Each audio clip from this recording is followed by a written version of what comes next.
The rain in Manhattan didn't fall. It shattered against the pavement like broken glass. Under the flickering neon of a dying theater sign, Scarlett Johansson, the most recognizable face on the planet, pulled her trench coat tighter. She wasn't looking for a limo.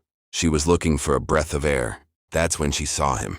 Not just a beggar, but a man holding a sign that didn't ask for money.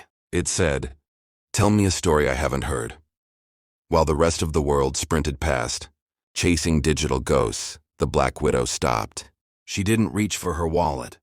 She reached for his hand. What happened next would go viral, not because of her fame, but because of a secret he was carrying.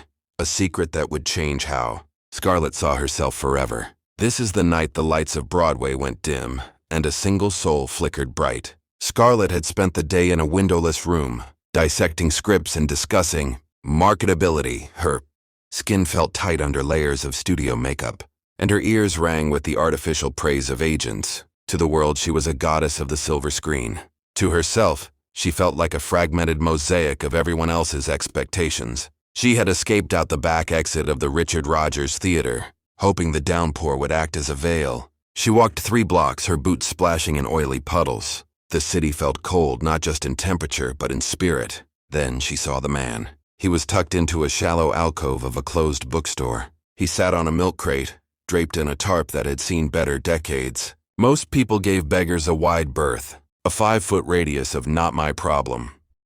Scarlett stopped. She looked at his sign again. "Tell me a story I haven't heard." It was a challenge. It was a plea for humanity over currency. "I don't have many stories that aren't written by someone else," Scarlett said, her voice raspy from the cold. The man looked up. His eyes weren't cloudy or desperate. They were sharp like flint. He didn't gasp. He didn't ask for an autograph. He simply moved a corner of his tarp to offer her a dry spot on the ledge. "Then tell me one you've been hiding," he replied. For the next hour, the actress and the outcast sat in the shadows. Scarlett found herself speaking about the loneliness of being watched by millions but known by none. She spoke of her childhood in New York, the smell of roasted nuts on street corners, and the fear that she was losing the girl she used to be to the icon she had become. "Everyone wants a piece of the image," she whispered, looking at her reflected face in a nearby puddle. "But the image doesn't bleed, I do." The man listened with a stillness that was almost supernatural. When she finished, he reached into the folds of his coat and pulled out a small, leather-bound notebook miraculously dry. He handed it to her.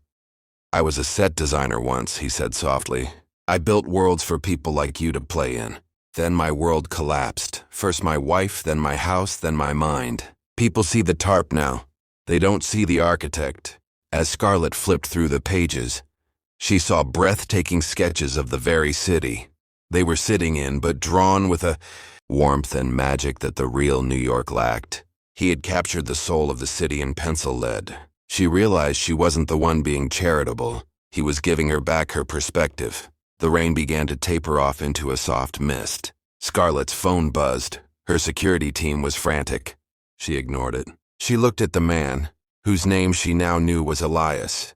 "Elias," she said, "these drawings, they are the story the world hasn't heard." She didn't just give him a handful of hundreds.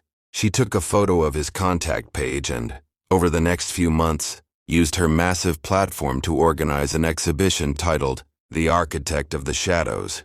She didn't put her name on the front. She put his. The story went viral. The beggar artist became the talk of the art world. But for Scarlett, the reward wasn't the PR. It was the moment a year later, when she walked into a bright gallery and saw Elias, dressed in a clean linen suit, standing tall. He walked over to her and handed her a new sign. It didn't ask for a story. It simply said, "Thank you for seeing me, Scarlett." Johansson learned that night that kindness isn't an act of a superior to an inferior. It is the recognition of one's own reflection in the eyes of a stranger. Money can build a set, but only kindness can build a home.